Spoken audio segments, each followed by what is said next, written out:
Assalamu alaikum wa rahmatullah, j'espère que vous allez bien. Aujourd'hui on se retrouve pour une story time. Alors pourquoi je fais cette story time là? Et je pense que ça va en aider plus d'une, puisque j'ai déjà fait une vidéo où je parlais de hijab, etc. Mais après mûre réflexion, je me suis dit que ça pourrait être une bonne chose que je vous raconte ma story time avec le hijab, parce que ça peut en parler plus d'une. C'est beaucoup plus... Tu peux mieux t'identifier à la personne quand c'est une histoire vécue qu'elle te raconte et ça donne un peu plus d'espoir. Et cette story time, c'est pas forcément pour raconter ma vie, je suis vraiment personne, mais je sais que personnellement ça me motive beaucoup. C'est quelque chose que j'ai vécu mais qui jusqu'à aujourd'hui me motive beaucoup. Et à chaque fois que j'ai raconté à quelqu'un, ils étaient genre subhanallah, c'est une dinguerie. Et je sais que malgré tout ce qu'on voit un peu sur les réseaux sociaux, à la télé, etc., partout où les gens disent, surtout ici en France, que les femmes sont obligées de porter le hijab, que leurs parents les obligent, etc., etc., à dire que malgré tout ce que les gens pensent, déjà que c'est faux, mais en plus, au contraire, plusieurs femmes se retrouvent dans des situations où les parents même les empêchent de porter le hijab, subhanallah, et c'est dur à vivre, c'est dur, c'est une grosse épreuve parce que déjà tu comprends pas, t'es dans l'incompréhension, tu te dis mais attends je comprends pas, tu es musulman, les textes sont là, c'est clair, enfin je comprends pas en fait, qu'est-ce que tu ne comprends pas? Pourquoi, pourquoi en fait? Tu te poses juste des questions, c'est pourquoi? Et donc je me suis retrouvée dans cette situation là où mes parents pendant très longtemps se sont dressé contre mon port du hijab qui était juste non en fait, c'était pas négociable, c'était à base de grosses, c'était une source de conflit, subhanallah, c'était une source de conflit qui a été vraiment très dur à porter pour moi, mais alhamdoulilah avec du recul aujourd'hui je pense que c'était mon épreuve. Et si ça ce n'était pas arrivé, peut-être que je me serais pas accrochée à mon hijab, et j'espère y être accrochée et rester accrochée jusqu'à mon dernier souffle, Inch'Allah. Comme la plupart des jeunes filles, j'ai toujours été une fille qui était très coquette, qui aimait se faire jolie, qui aimait bien s'habiller, montrer ses nouveaux vêtements, etc. À l'école, arriver incroyable, etc., etc. J'ai vraiment grandi comme ça. Et subhanallah, le port du hijab a débarqué dans ma vie d'une façon très inattendue, mais en même temps voilà, c'était une logique un peu parce que j'ai grandi dans une famille musulmane, j'ai grandi dans un pays musulman où les gens, tout le monde portait, enfin tout le monde, le hijab c'était pas quelque chose de fou. Quand tu portais le hijab t'es vraiment quelqu'un à fond dans le dîn, etc., mais c'était pas non plus quelque chose, en fait je me suis jamais imaginé que le port du hijab pouvait être une source de problème, tu vois. C'est, si tu le portes pas c'est toi et Allah, si tu le portes c'est toi et Allah en fait. Et et surtout, j'ai grandi autour de gens qui, y en a qui portaient le hijab, etc. Pas forcément properly, c'était plus une question de culture que de religion. À partir de l'adolescence, à partir du lycée, où j'ai commencé à m'intéresser fortement au port du hijab. Et à chaque fois que j'entendais des rappels, que ce soit par les imams ou que ce soit des versets du Coran, etc., où j'entendais parler du port du hijab, en fait, mon cœur va ressentir ce besoin en fait de juste répondre à Sami'na wa ata'ana, genre t'as reçu la nouvelle, tu obéis en fait, tout simplement. Et y avait ce côté-là aussi de j'aime trop m'habiller, j'aime trop m'apprêter, et en fait on a cette idée comme quoi le port du hijab c'est forcément une source de tu arrêtes ta vie en fait, t'arrêtes de respirer, t'arrêtes d'être jolie, t'arrêtes tout en fait, tu es juste sous hijab et voilà, genre ta vie elle est pénalisée, elle est bloquée. Et mes parents m'ont jamais mis dans ce truc là de il faut porter le hijab, etc., pas du tout. C'était vraiment voilà. Et bien évidemment ils m'ont toujours éduqué dans le faut s'habiller décemment. Mon père, mes parents me laissaient jamais sortir de façon indécente ou quoi, me laissaient jamais traîner dehors avec n'importe qui ou quoi, enfin vraiment c'était une éducation stricte. Mais le port du hijab c'était pas, il y avait pas question, tu vois, c'était les études, tu suis ton dîn, tu fais tes prières à l'heure, etc., etc. Mais voilà, ça s'arrêtait là. Et en grandissant, en fréquentant des copines, à un moment donné j'étais dans un lycée où il y avait que des filles. À partir de là j'ai beaucoup appris dans le dîn parce qu'elles me parlaient souvent d'islam. Dans le lycée, tu étais obligée de porter le hijab. Donc en fait, ça m'a vraiment mis dans le mood. En fait, ça m'a vraiment mis dedans. Et à un moment donné, je me posais juste une seule question, c'était pourquoi en fait? Pourquoi pas le porter? Pourquoi j'étais aussi réticente à l'idée de le porter en fait? Et je me sentais très hypocrite. Je me sentais très très hypocrite. Mais voilà. Après, il y a eu des hauts et des bas, etc. La vie a avancé. Et à un moment donné, ben, quand je suis arrivée en France et que j'ai commencé... pareil, je me suis retrouvée vraiment seule en France. Il n'y avait pas mes parents, il n'y avait personne. Je connais, j'avais beaucoup de famille et tout, mais voilà. Tu vois, si tu as connu que tes parents depuis que tu es né, en fait, quand tu te retrouves dans un nouveau pays où tu es censé devenir adulte, faire des études supérieures, etc., et t'as pas tes parents auprès de toi, en fait, tu es un peu, genre, perdu un peu. Et ma seule source la seule chose qui faisait que je me sentais bien, bah, c'était quand je me rapprochais d'Allah, quand j'écoutais des rappels, quand je lisais le Coran, etc. Bah, c'est des moments où je sentais une paix que je ne peux pas décrire. Et jusqu'à aujourd'hui, et en fin de compte, c'est normal parce que voilà. Mais voilà, plus j'écoutais des rappels, plus j'avais vraiment cette envie, ce besoin-là de porter le hijab.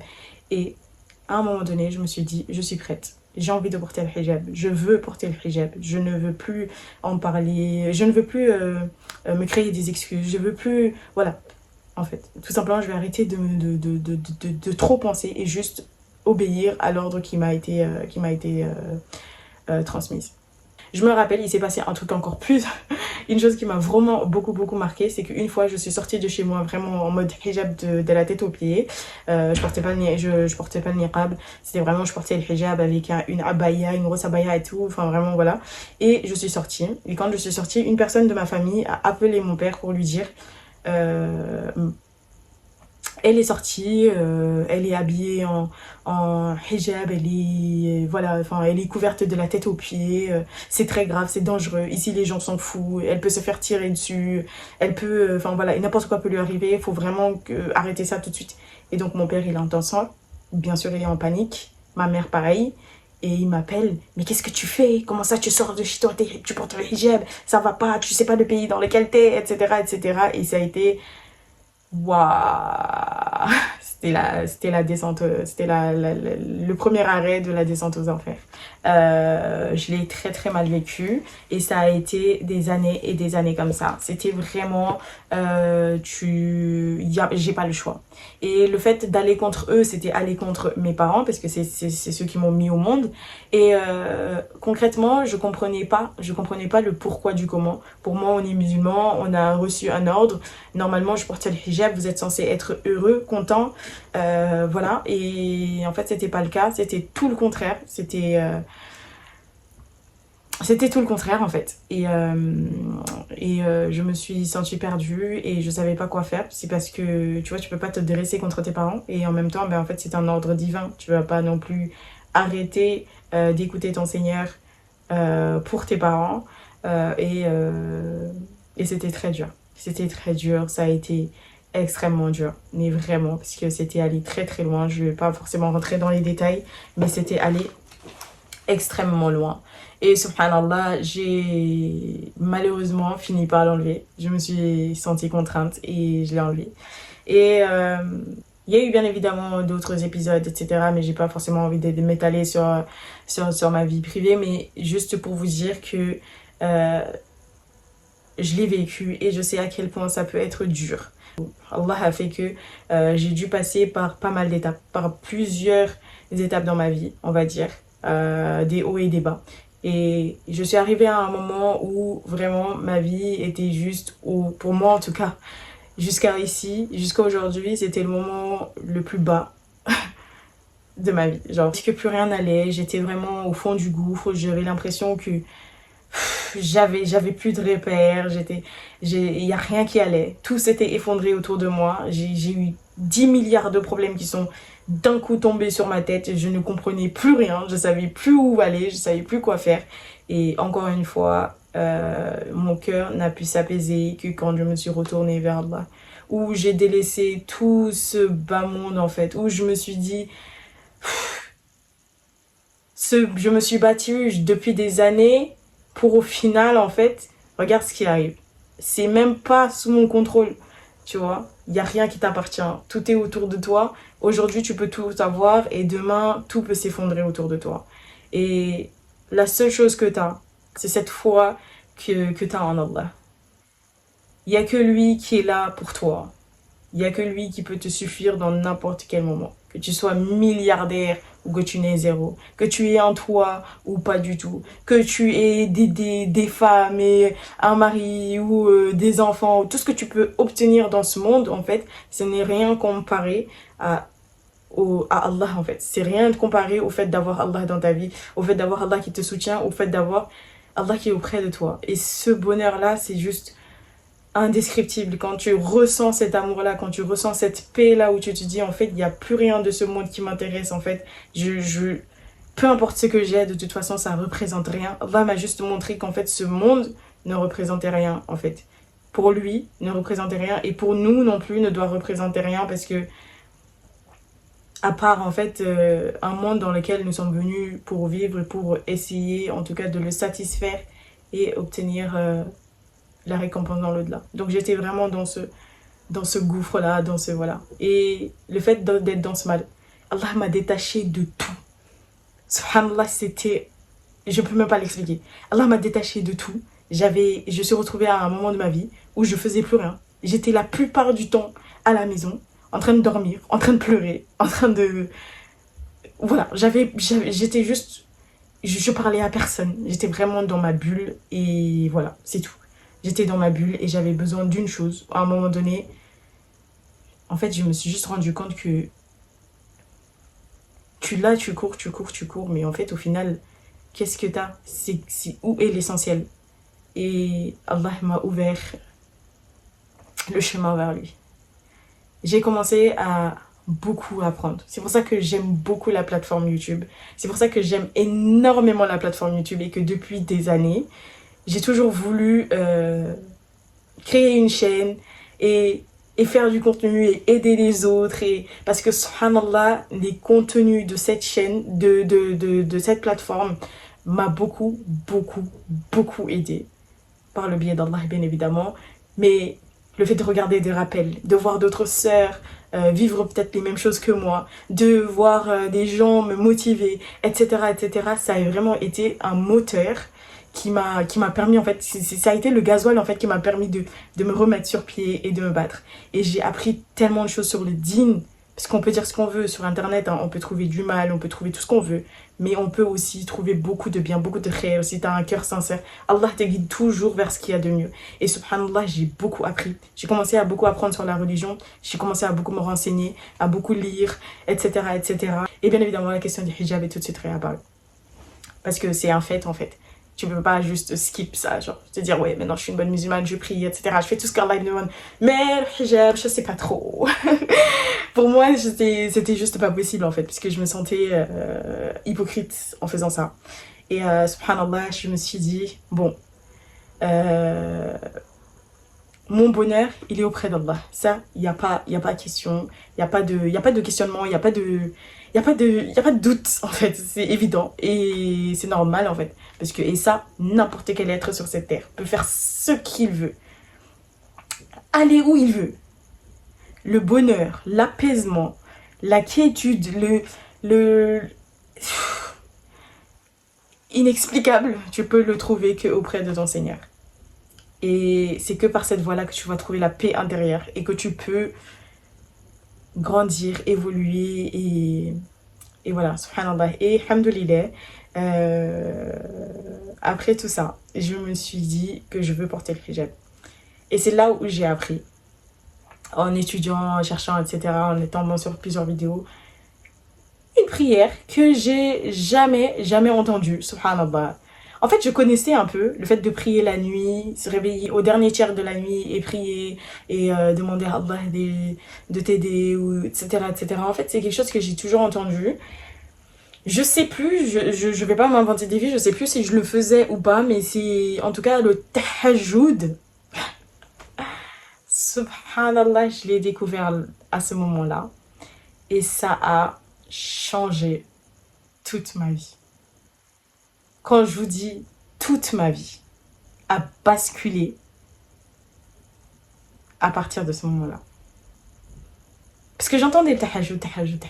Et parfois, tu peux te réveiller un peu avant le fajr, tu fais des rakats et tout. Je sais pas, tu fais 2-3 rakats. Enfin, voilà, 2-4 rakats, voilà, tranquille. Et voilà, tu te dis, voilà, tu t'es réveillé, t'as fait tes prières et après tu fais le fajr. Après, tu lèves tes mains, tu demandes à Allah et voilà. Et c'est incroyable, c'est très bien. Mais quand j'ai découvert le tahajjud, subhanallah, c'est... Et c'est pas si ça se voit là, mais... Bref, le tahajjud c'est quoi? C'est une prière que tu fais une fois t'être endormi au dernier tiers de la nuit. On dit qu'Allah descend au ciel le plus proche et qu'il répond à toutes les demandes de ses serviteurs. Et c'est une prière qui se fait en 2 rak'at. La première rak'at, tu fais Fatiha et Qul ya ayyuhal kafirun, la sourate al-Kafirun, et la deuxième, Fatiha et Ikhlas. Tu ne connais pas ces sourates-là, tu peux faire la sourate que tu connais, peu importe. Mais en tout cas, tu te réveilles à ce moment-là de la nuit, tu fais tes 2 rak'at et tu demandes ce que tu veux à Allah. Et en fait, là où tu comprends vraiment le sens de tout ça, où tu t'es dans une situation où tu es complètement dévoué à Allah, où la seule chose que tu souhaites sur cette terre, c'est sa satisfaction, où tu poses ton front par terre et tu veux juste sa satisfaction et rien d'autre, en fait, ça change tout. Je te dis une chose, quoi qu'il arrive, tu sais que Allah, il va répondre à ta prière.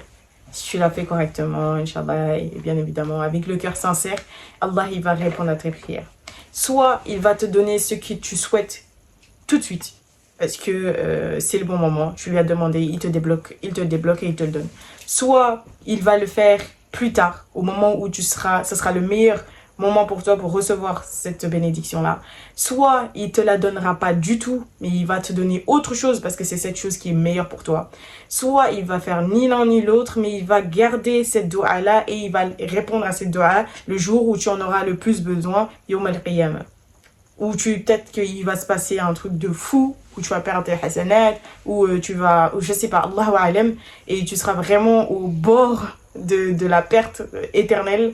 Et là, cette prière-là va venir te sauver, parce qu'Allah a décidé de la préserver pour toi, pour pouvoir se sauver ce jour-là. Donc, quoi qu'il arrive, tu sais que tu es gagnant, ou gagnante, si tu fais cette prière-là, quoi qu'il arrive. Et en fait, quand tu es certaine de ça, tu as le cœur apaisé et ouvert à Allah et tu veux rien d'autre que sa satisfaction, ben en fait, la prière, tu la ressens autrement. Et le moment où on est le plus proche d'Allah, c'est le moment où on a le front par terre.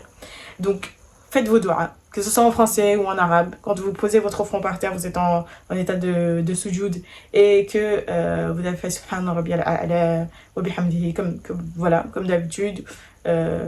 À ce moment-là, profitez-en. C'est le moment où vous êtes le plus proche d'Allah. Profitez-en pour faire vos doigts. Profitez-en pour lui demander de vous pardonner vos péchés. Super important. Profitez-en pour vous demander de vous élever, de vous aider, de vous préserver du mal. Et demandez-lui ce que vous voulez, ce qui vous touche, ce qui vous blesse. Et surtout, se dire que si cette chose arrive, vous êtes satisfaite. Et que Allah fasse ce qu'il y a de mieux pour vous. Parce que ça se trouve, vous aimez ardemment cette chose, vous voulez ardemment cette chose, et cette chose n'est peut-être même pas ce qu'il y a de mieux pour vous. Donc, profitez de ce moment-là pour vous confier à Allah, pour lui dire ce que vous avez sur le cœur, même s'il le sait déjà. Mais c'est le fait de poser un acte sur les choses.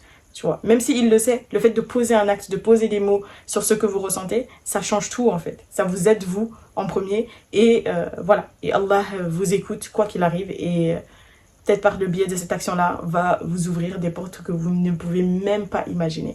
Donc, subhanallah, je me suis lancée dans un truc de conseil sur le tahajjud. Subhanallah, c'est quelque chose qui m'a forcément beaucoup aidée. Et je l'ai pris à cœur. Comme je vous ai dit, j'étais dans un moment où il n'y a plus rien qui avait un sens. Je voulais juste la satisfaction d'Allah et rien d'autre. Et rien d'autre. Et donc, j'ai vécu cet épisode dans le passé, dû à mon port du hijab, et je me disais, subhanallah, c'est un ordre d'Allah. Je ne vais pas renoncer ou ne pas obéir à Allah sous prétexte qu'un humain me demande de faire autre chose. Même si cet humain, c'est mes parents, et qu'en islam, les parents sont au-dessus. qu'il faut les respecter, qu'il faut faire ce qu'ils demandent, tant que c'est pas dans le haram, etc., etc. Et le faire de la meilleure des façons. Parce que j'apprenais, comme je vous ai dit, j'apprenais énormément de choses et j'apprenais aussi la bienfaisance envers les parents. Le fait de mieux s'adresser à eux, de mieux communiquer avec eux. Et avec le temps, je me suis rendu compte que j'avais déjà pas la bonne façon de m'exprimer avec mes parents. Donc ça pouvait tout de suite accentuer les conflits. Et au final, en fait, tu vas jamais te retrouver dans une position où tu vas te mettre au-dessus de tes parents. Tu vas dire, moi je sais, toi tu sais pas, donc chute. Non, ça va pas se passer comme ça. Et donc la communication, elle était pas bonne. Personnellement, j'étais pas assez renseignée dans l'islam. C'est-à-dire, j'avais pas les bons propos. J'avais pas la bonne façon de transmettre les choses. Et c'était une chose qui aussi me bloquait beaucoup dans le fait de m'exprimer, expliquer pourquoi, du comment en fait. Et quand tu es dans des situations, et surtout, je me suis mise à la place de mes parents. Parce qu'en fait, quand on est dans ces situations-là, généralement, en fait, on est là, mais pourquoi, comment, mais ils sont musulmans, etc. Mais en fait, le fait de se mettre aussi à leur place, même si c'est pas forcément, les raisons ne sont pas forcément valables, c'est quand même, tu peux au moins un peu comprendre. Donc je comprenais que c'était des parents qui étaient juste inquiets pour leur fille, que c'était des parents qui savent que j'évolue dans un monde qui est assez hostile en fait, où je suis au milieu de personnes qui sont pas forcément bienveillants, que je peux me balader et on l'a vu en fait, et au final me faire agresser. Et d'ailleurs, j'ai été victime de ça. Au final, il y en a qui vont se faire agresser, qui vont se faire frapper, qui vont subir des tortures, etc. Tout simplement parce qu'ils portaient le hijab. Et en fait, quand tu te mets à leur place, tu te dis, je peux comprendre. Je peux comprendre. Et c'est des choses qui, voilà. Mais quand il y a une chose qu'il faut jamais oublier, c'est que Allah ne te recommande jamais une chose pour te causer du tort. Et si tu respectes ce qu'Allah te demande de A à Z et que tu fais de ton mieux pour le satisfaire qu'il arrive, Allah ne t'abandonnera jamais. Donc avoir cette certitude-là. Et savoir que peu importe ce que l'homme va faire, peu importe ce que l'humain peut manigancer, peu importe la méchanceté ou quoi que ce soit que l'humain peut être, ça ne surpassera jamais le fait que Allah est au contrôle de tout. S'il doit t'arriver un bien, si toute la terre se mettrait contre ça, le bien il t'arrivera. S'il devait t'arriver un mal, même si le monde entier se réunissait pour que ça ne t'arrive pas, ça t'arrivera. Donc quoi qu'il arrive, tu n'es au contrôle de rien. Ce monde, ce n'est rien en fait. On a du mal à se mettre ça dans la tête. Au quotidien, bien évidemment, il arrive des moments où tu prends des choses à cœur. Et c'est normal parce que nous sommes humains, nous ne sommes pas parfaits. C'est totalement normal. Mais il faut beaucoup se remémorer. C'est pour ça qu'il faut beaucoup écouter des rappels. Beaucoup se rattacher au Coran parce que ça nous rappelle en fait. Ça nous rappelle que quoi qu'il arrive, tout est éphémère. C'est quelque chose qui en fait au quotidien, même si tu cherches de la motivation, tu cherches de la discipline, tu cherches des trucs à gauche, à droite, mais en fait, ce dont tu as besoin c'est là, c'est le Coran, c'est Allah en fait. Et te dire peu importe ce qui m'arrive, parce que ce monde-là c'est pas le paradis, obligatoirement il y aura des hauts et bas. Obligatoirement, il y aura des moments de gêne. Tu ne vas jamais, mais jamais être dans le bonheur absolu jusqu'à la fin de tes jours. Ça n'existe pas. Et même si tu es quelqu'un qui n'a jamais d'épreuve, c'est compliqué. Nos prédécesseurs se sentaient mal quand ils restaient quelques semaines, quelques mois, quelques temps sans avoir eu d'épreuve. Ils se disent, mais Allah m'a oublié, Allah ne m'aime plus, parce que j'ai vraiment pas d'épreuve et tout. Parce que cette vie, elle est faite pour qu'on ait des épreuves. Et plus tu vas être éprouvé, plus tu vas te battre, plus tu vas croire en Allah, plus tu vas t'accrocher à lui, plus tu vas monter en degré, plus il va t'aimer et plus il va t'accorder sa satisfaction. Donc, ça fait partie en fait de la vie. Et se dire, ah mais c'est trop dur, ah mais... En fait, ça doit être dur. Si c'est trop facile, c'est pas bon en fait. Tu vois. Donc, j'ai fait cette prière-là, matin, midi, soir. Et j'ai demandé à Allah de m'aider. J'ai demandé, Ya Rabbi, aide-moi à mieux communiquer avec mes parents. Ya Rabbi, aide-moi à mieux transmettre le message. Ya Rabbi, dénoue ma langue à chaque fois que je vais parler avec eux afin qu'ils puissent comprendre mes paroles. J'ai demandé à Allah et comme par hasard, quand j'ai porté le hijab, quelques temps après, ma mère devait venir en France. Et j'étais paniquée. Parce que je me disais, j'ai pas envie d'aller en conflit avec ma mère. J'ai pas envie que ça recommence. que ça reparte que les mêmes épisodes reprennent. Et j'étais vraiment au bout.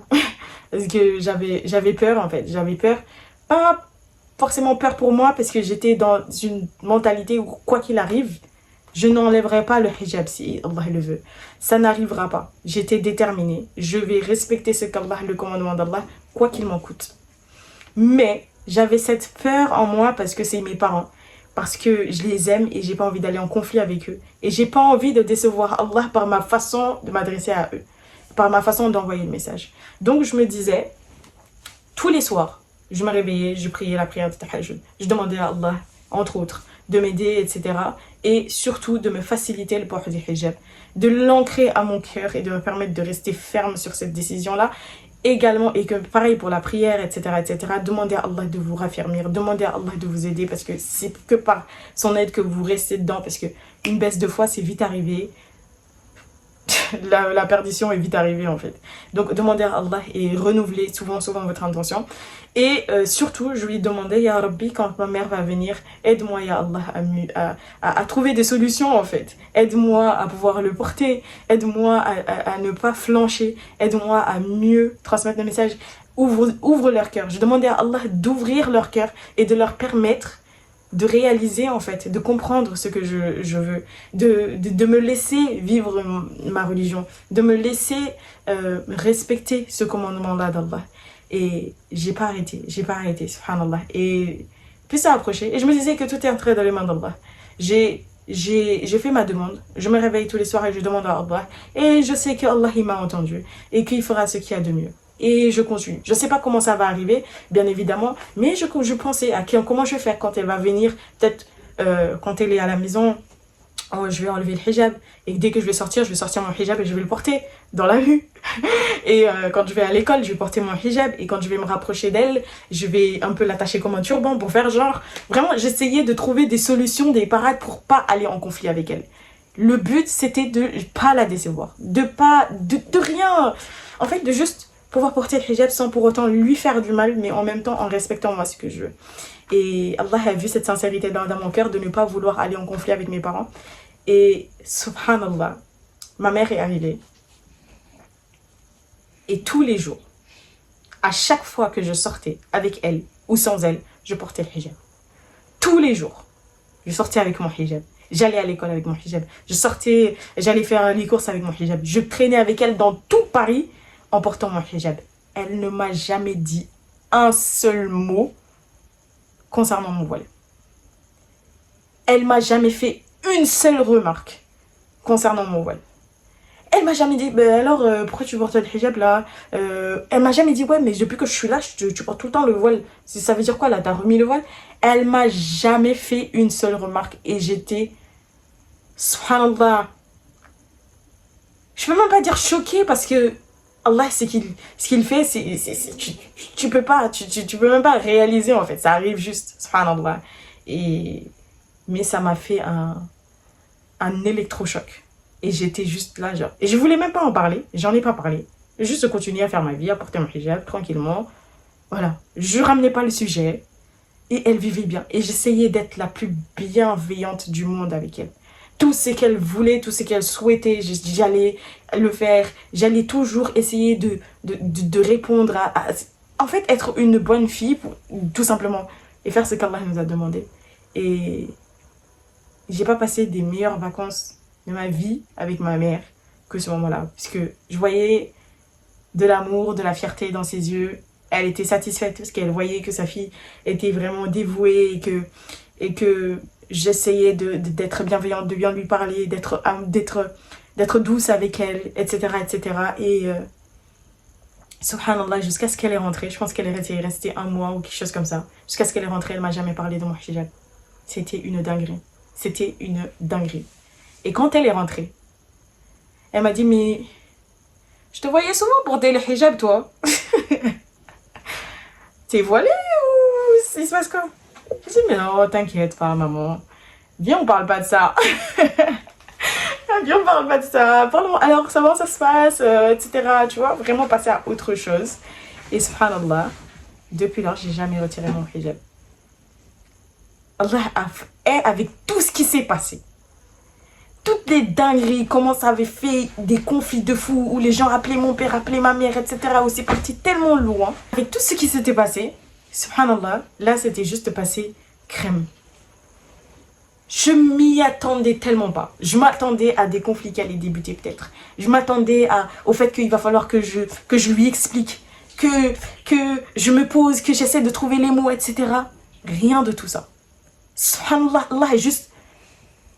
Je sais pas, il a juste tout lissé en fait. Genre, je sais pas comment l'expliquer, mais subhanallah, jusqu'à aujourd'hui, où j'en parle, cette histoire va toujours me marquer parce que c'est fou.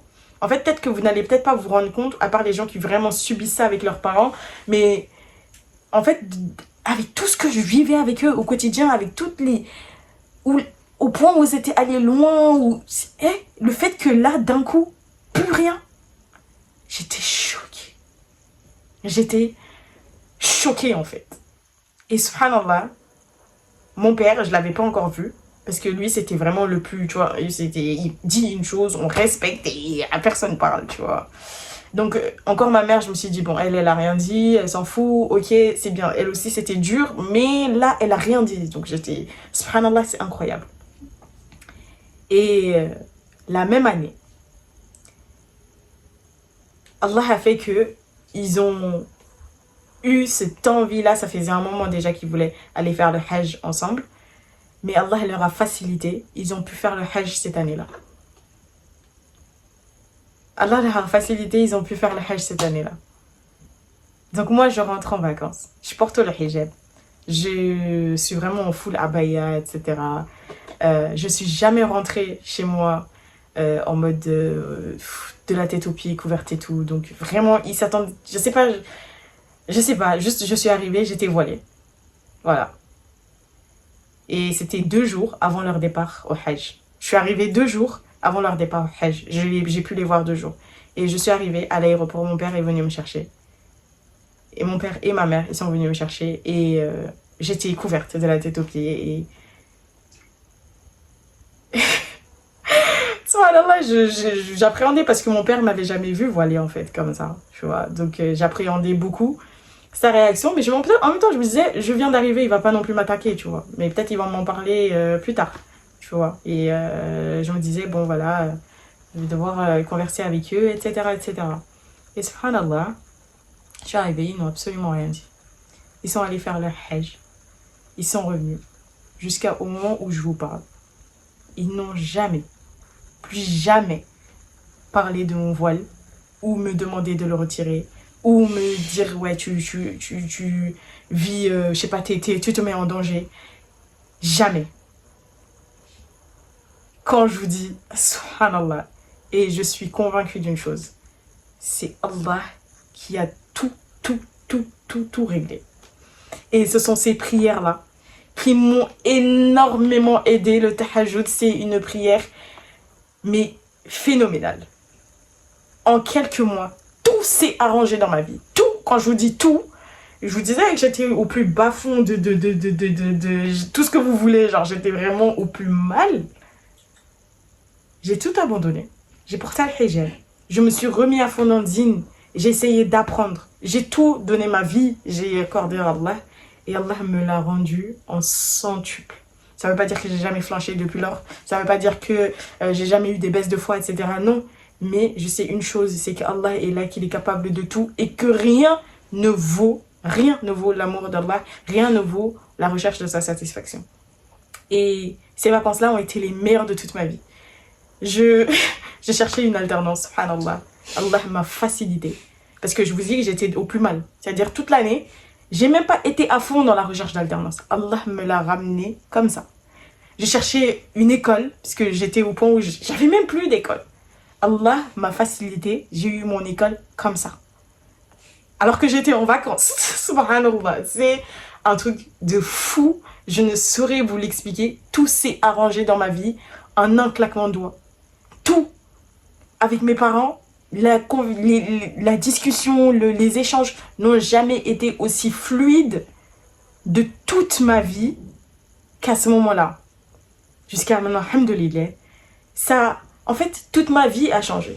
Quand tu vis comme Allah te demande de vivre, ça ne peut que s'arranger. Ça ne peut que s'améliorer en fait. Ça peut qu'être incroyable. Parce que, en fait, c'est pas comme si tu prenais une partie de ce qu'Allah te dit et tu laissais une autre partie à côté. C'est vraiment, tu prends tout ce qu'Allah te dit et tu essaies de vivre avec. Et tu ne peux qu'être satisfaite. Subhanallah, voilà, c'était mon histoire. C'est ma hijab story. Et je la raconte avec énormément de sourire parce que mon Dieu sait qu'on est venu de loin. Mon Dieu sait à quel point ça a été dur. Et je voulais particulièrement partager ceci pour vous dire déjà peu importe à quel point c'est dur, peu importe à quel point vous vous sentez au fond du gouffre ou vous ne voyez pas la porte de sortie, sachez que Allah est votre seule solution. Vous cherchez le bonheur, c'est Allah qui la donne. Vous cherchez du travail, vous cherchez des bonnes notes, vous cherchez la communication, vous cherchez à avoir confiance en vous. Peu importe ce que vous cherchez dans le monde, tout est entre les mains d'Allah, encore une fois. Cette vie, elle ne représente rien. S'attacher aux petites choses, je vous ai dit, j'étais la première à trop aimer le make-up. Le maquillage, c'est toute ma vie. Je sortais jamais sans make-up. Je m'habillais, tout ce que j'ai comme argent, je vais aller claquer ça dans faire du shopping, je vais aller claquer ça dans m'acheter du make-up, etc. C'était toute ma vie. Aujourd'hui, subhanallah, j'aurais jamais pu imaginer que j'en aurais rien à faire à ce point-là. Et ça veut pas dire que je prends moins soin de moi, ça veut pas dire que je me sens moins coquette. Au contraire, je me sens encore plus valorisée. Je me sens encore plus belle. Je me sens encore mieux dans ma peau. Et je me suis jamais autant sentie bien dans ma peau que depuis que je porte le hijab. Bien évidemment, il y a des moments où c'est dur. Il y a des moments comme tout dans la vie, en fait. C'est pas un long fleuve tranquille. Évidemment que tu vas faire face à des épreuves. Évidemment qu'il y a des moments où tu vas te sentir bien, où tu vas te sentir moche ou grosse ou, je sais pas assez. Enfin, on passe tous à travers ça. Et sachez-le, hein. Parce que quand t'es dedans, t'es là en mode, ouais, tu te sens, on dirait que t'es le centre du monde. Non, t'es pas la seule à vivre ces choses-là. Et ça veut pas dire que ce que tu vis est moins important que les autres, mais juste te dire qu'on est tous dans le même sac. Et que c'est normal, ce sont des choses qui sont normales. Il faut apprendre à accepter et à vivre avec. Et surtout, à mettre Allah au-dessus de tout et de se dire, et de se rappeler constamment pourquoi tu le fais, pour qui tu le fais. Renouveler son intention et s'accrocher à la prière. S'approcher au rappel d'Allah, s'accrocher au livre d'Allah et toujours se retourner vers lui.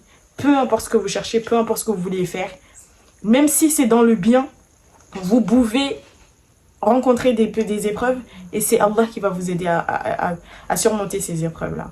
Donc voilà, c'était mon histoire et j'espère qu'elle aura, peut-être, je sais pas, appris quelque chose et qu'elle vous aidera à porter le hijab, à celles qui ne le portent pas, à mieux vivre le mois de Ramadan, à vous accrocher à Allah, à vous accrocher à la prière et à vous accrocher au tahajjud. Réveillez-vous avant le fajr.